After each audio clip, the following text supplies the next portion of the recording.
Brother of Kavitha Senthilkumar. நான் வந்து toner ஃபேமிலியை தேங்க் பண்ணிக்கிறேன். என்னுடைய தங்கச்சிக்கு ஆர்கன் கொடுத்தது டோனர் ஃபேமிலியை. அப்புறம் தமிழ்நாடு கவர்மெண்ட் டிரான்ஸ்பிளான்ட் அத்தாரிட்டியை வந்து நான் எனக்கு ரொம்ப நன்றி கடமைப்பட்டிருக்கேன். அவங்க வந்து இந்த மாதிரியான ஒரு நம்மளுடைய என் தங்கச்சிக்கு ஆர்கன் கிடைச்ச நல்லபடியாக அவங்க ரெக்கவர் ஆனது. ஆக்சுவலாக என் தங்கச்சி வந்து ரொம்ப கஷ்டப்பட்டாங்க. அதாவது ஆரியா சொல்லி கட்டிட்டு ஐஎல்டி அந்த டிசீஸ் வந்து 2 லிட்டர்ஸ்லேருந்து 15 லிட்டர்ஸ் வரைக்கும் இன்க்ரீஸ் ஆகிடுச்சு படிப்படியாக. அவங்களால எந்த வேலையும் அவங்களால செய்ய முடியல. அப்புறம் எங்களுக்கு வந்து ஃபஸ்ட்டு அவேர்னஸ் இல்லை, இந்த மாதிரி லங் ட்ரான்ஸ்பிளான்ட் பண்ணலான்னு சொல்லி ஒரு லங் ட்ரான்ஸ்பிளான்ட் பண்ணலாம் அப்படின்றத வந்து விசாரித்து பார்த்தப்போ இங்கே நம்ம எல்லா ஹாஸ்பிட்டலில் வந்து நல்ல டீம் இருக்கிறதா சொன்னாங்க. அப்புறம் இங்கே வந்தோம், பார்த்து எவாலுவேஷன்லாம் பண்ணி நல்லபடியாக வந்து பண்ணாங்க. இந்த மீன் டைம் நிறைய இன்ஃபெக்ஷன்ஸ் வந்தது.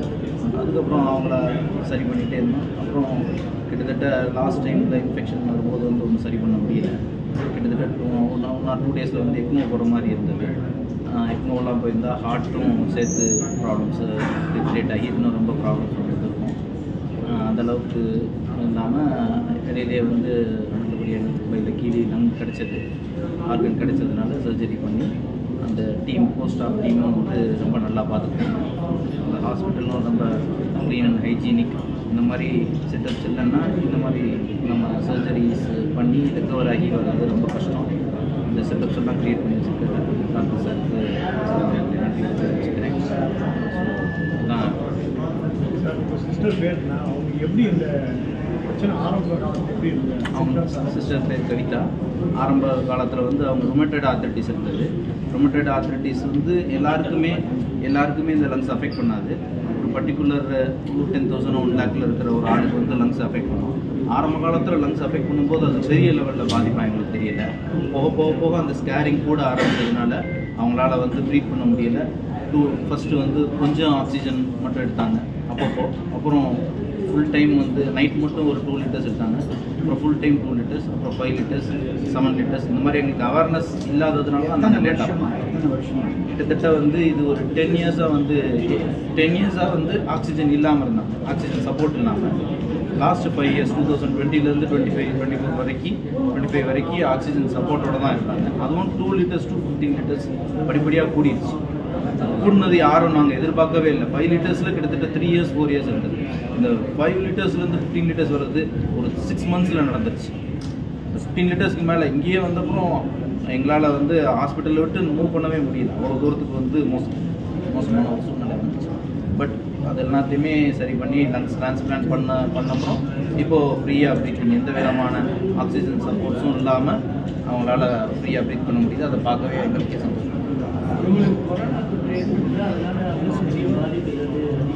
கொரோனா தொற்று ஏற்பட்ட அப்புறம் தான் அவங்க ஆக்சிஜன் சப்போர்ட்டுக்கு போக ஆரம்பித்தாங்க. அதுக்கு முன்னாடி வரைக்கும் ஆக்சிஜன் சப்போர்ட் இல்லை. எப்பயாவது வந்து மூச்சோட கஷ்டமாக இருக்குன்னு சொல்லுவாங்க. அப்போ போய் ஐவிஸ் அந்த மாதிரி ஆன்டிபயோட்டிக்ஸ் ஏற்றின உடனே சரியாயிடும், பிரச்சனை இருக்குது. இப்போ கொரோனா தொற்றுக்கு அப்புறம் ஃபுல் அந்த ஆக்சிஜன் சப்போர்ட்ஸில் 2, 5, 8 அப்படி கூடிடுச்சு. என்ன வயசு? 43. இன்னைக்கு தேனியிலேருந்து கவிதா 43 வயசு லேடி, 2 குழந்தைங்க இருக்காங்க அவங்களுக்கு. இவங்களுக்கு ரொம்ப காலமாக கிட்டத்தட்ட 15 வருஷமாக இன்டர்ஸ்டிஷியல் லங் டிசீஸ், ருமட்டாய்டு ஆர்த்ரைட்டிஸ்னால வர்ற இன்டர்ஸ்டிஷியல் லங் டிசீஸை சஃபர் பண்ணிட்டு இருந்தாங்க. இந்த கோவிட் காலத்தில் லங் இன்னும் கொஞ்சம் அதிகமாக, ஏற்கனவே அவங்களுக்கு லங் ப்ராப்ளம் இருந்தது, இன்னும் கொஞ்சம் அதிகமாக 2 நுரையீரலும் பாதிப்புனால இவங்க வந்து ஆக்சிஜனுக்கு போயிட்டாங்க. கோவிட் முடிஞ்சதுக்கப்புறம், கோவிட்லேருந்து ரெக்கவர் ஆனதுலேருந்து ஆக்சிஜன் போனாங்க. அவங்க சொன்ன மாதிரி ஆரம்பத்தில் 2 லிட்டர் ஆக்சிஜனில் இருந்தாங்க. கொஞ்சம் ஆக்சிஜன் இல்லாமல் நடந்துட்டு இருந்தாங்க. ஆனால் அது கொஞ்சமாக படிப்படியாக வருஷமாக 2 லிட்டர் ஆக்சிஜன் 5 லிட்டர் ஆகி, இவங்க சொன்ன மாதிரி 5 லிட்டர்லேருந்து கிட்டத்தட்ட இங்கே வரும்போது 12 லிட்டர் ஆகி 15 லிட்டர் ஆகிடுச்சு. இது வந்து ரொம்ப லேட் ப்ரெசன்டேஷன். இதுக்கு காரணம் என்னென்னா, இவங்களுக்கு லங் டிரான்ஸ்பிளான்ட் பண்ணலாம் அப்படிங்கிற ஒரு எண்ணம் இல்லை, அவங்களுக்கு அட்வைஸே யாரும் பண்ணலை. இந்த மெசேஜ் வந்து மக்களுக்கு மட்டும் கிடையாது, டாக்டர்ஸ்க்கும் சொல்ல வேண்டிய ஒரு மெசேஜ் இது. இந்த மாதிரி இந்த மாதிரி ஆக்சிஜன்லேயே சஃபர் பண்ணுறவங்களுக்கு நாள் முழுக்க 24 மணி நேரமும் ஆக்சிஜன்லேயே இருக்கிறவங்களுக்கு லங் டிரான்ஸ்பிளான்ட் ஒரு ஆப்ஷன். அதுவும் யங் பீப்புளாக இருக்கிறவங்க இந்த மாதிரி சஃபர் பண்ண வேண்டிய அவசியம் இல்லை. இதை நீங்கள் வந்து நேரத்துக்கு சரியான காலத்தில் இதை நீங்கள் டிரான்ஸ்பிளான்ட் பண்ணலைன்னா அடுத்தது ஹார்ட் எஃபெக்ட் பண்ணும். இவங்களுக்கு ஹார்ட்டும் அஃபெக்ட் பண்ண ஆரம்பிச்சிச்சு. இவங்களுக்கு ரைட் ஹார்ட் ஃபெயிலியர், ஆரம்ப ஸ்டேஜ் ரைட் ஹார்ட் ஃபெயிலியர் வந்துடுச்சு. அதனால் இது வந்து சமயத்தில் வந்து ஹார்ட் லங் ரெண்டுமே டிரான்ஸ்பிளான்ட் பண்ணுற மாதிரி வரும் இந்த மாதிரி பேஷண்ட். இவங்க லக்கி அந்த நேரத்தில் கிடைச்சதுனால ஹார்ட் அவாய்ட் பண்ணிடுது. இன்னொரு பிரச்சனை என்ன வரும்னா, இவங்களை வந்து ஆக்சிஜன் நீங்கள் அந்த 15 லிட்டருக்கு மேலே கொடுக்க முடியலன்னா எக்மோ மெஷினில் போட வேண்டியது. அது இன்னும் ஒரு வாரம் அவங்களுக்கு அந்த ஆர்கன் கிடைக்கலன்னா எக்மோ மெஷினில் போட வேண்டியிருக்கும். எக்மோ மெஷினில் போட்டாலும் லங் டிரான்ஸ்பிளான்ட் பண்ணலாம். ஆனால் அதோடைய மாபிலிட்டி, அதோட காம்ப்ளிகேஷன்ஸு, அவுட்கம் இதெல்லாம் இந்த அளவுக்கு நல்லா இருக்காது. ஸோ எக்மோ பண்ணுறதுக்கு முன்னாடி லங் டிரான்ஸ்பிளான்ட் பண்ணியாச்சு.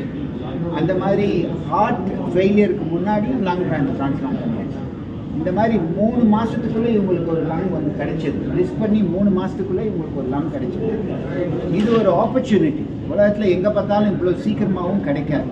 ஏன்னா நிறைய பேர் மற்ற இடத்துல நிறைய பேர் வெயிட் பண்ணாங்கன்னா இவங்களுக்கு சரியான காலத்தில் கிடச்சிருக்காது. இதுக்கு அவங்க சொன்ன மாதிரி ரொம்ப முக்கியமாக நம்ம நன்றி சொல்ல வேண்டியது அந்த டோனர் ஃபேமிலி தான். அந்த டோனர் ஃபேமிலி யாருக்கு போச்சுன்னு கூட தெரியாது. அது ஒரு டொனேஷன் தானே. இன்னொரு ஃபேமிலி உயிரோடு இருக்கிறது, அவங்க வீட்டில் மறைஞ்சவங்களுடைய ஆர்கன்ஸை கொடுத்தது ஒரு பெரிய விஷயம்.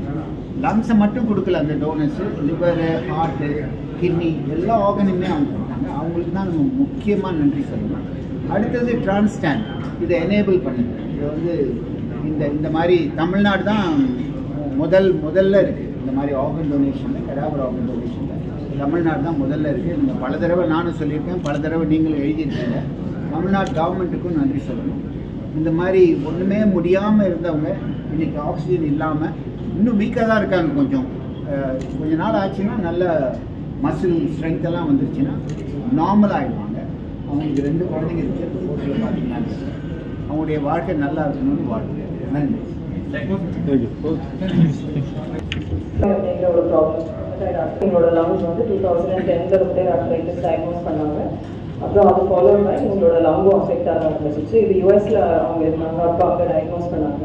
எங்களுக்கு 2 டாட்டர்ஸ் இருக்குது. ஸோ இவங்களால அப்படியே ஸ்லோவாக இவங்களோட மூச்சு வாங்குற ப்ராப்ளம் இதெல்லாம் இன்க்ரீஸ் ஆக ஆரம்பிச்சிது. அண்ட் தென் கோவிட் வந்து அந்த அஃபெக்ட் ஆன லங்ஸில் இப்போ யூஸ்வலாக அந்த ரொமேட்டட் அஃபெக்ட் ஆகி ஐஎல்டி ஃபார்ம் ஆகிற லங்ஸில் என்ன ஆகும்னா லங் ஆல்ரெடி கொஞ்சம் ஸ்டிஃப் ஆகும்.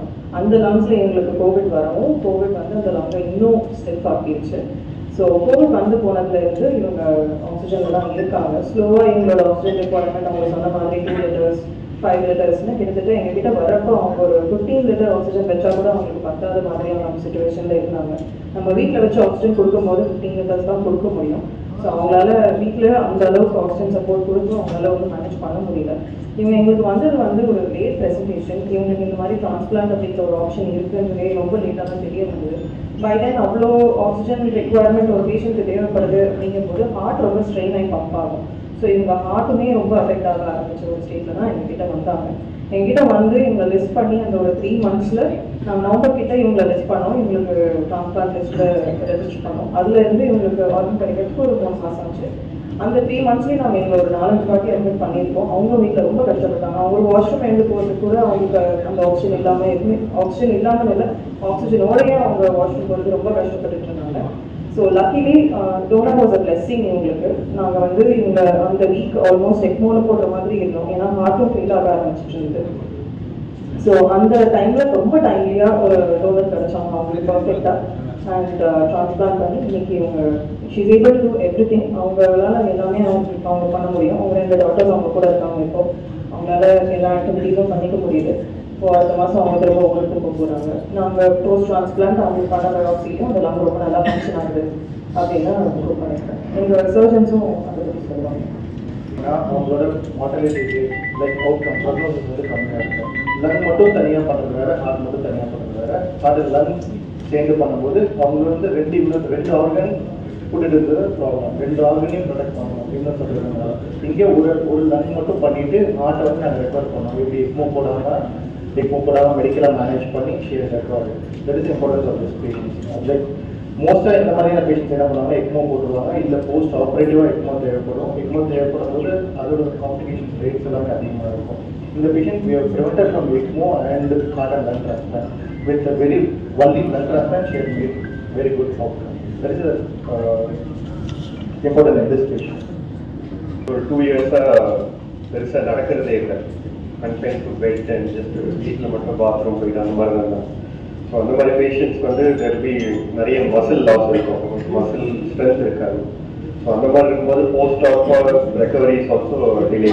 அதனால இவங்க ஐசியூவில் போகிறதுக்கு கொஞ்சம் டைம் ஆச்சு. ஆல்மோஸ்ட் 1 month இருந்தாங்க ஐசியூவில். ஸோ வென்டிலேட்டர் வந்து டேரெக்டாக வென்டிலேட்டர் எடுக்க முடியாமல் ட்ரெச்சாஸ்டமி பண்ணுற மாதிரி இருந்துச்சு. So finally she did her best and physiotherapy எல்லாரும் இது பண்ணி she did her best.